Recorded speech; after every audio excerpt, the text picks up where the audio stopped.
Assalamu alaikum ‘yan uwa, ga sakonnin da za ku amfana duniya da lahira. Ku yi ƙoƙari ku saurari sakonnin gaba ɗaya, ko shakka babu za su amfana da ku. Shin ɗan uwa kana buƙatar tsira? Ka yawaita sallah a kan lokaci. Kana buƙatar lafiya? Ka yawaita azumi.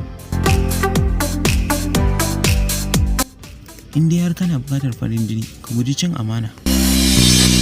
Tabbas ita cin amana tana gadar da baƙin jini a cikin kowace al'umma. Don babu wanda za ka zauna da shi ka ci amanarsa kuma ya ci gaba da zama da kai. Kana buƙatar samun albarka? Ka yawaita salatin annabi.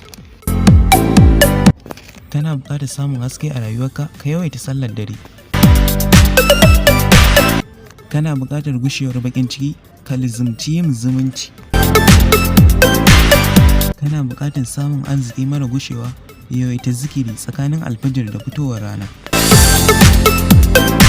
Sannan ka yawaita kyauta da sadaka. Kana buƙatar samun lada ba tare da ka wahala ba? Ka tura wannan saƙon zuwa ga 'yan uwa waɗanda Allah ya baka iko. Tabbas yaɗa wannan saƙon ko tura shi abu ne wanda zai amfanar da jama'a. Yi ƙoƙari ka tura domin kai ma ka samu lada.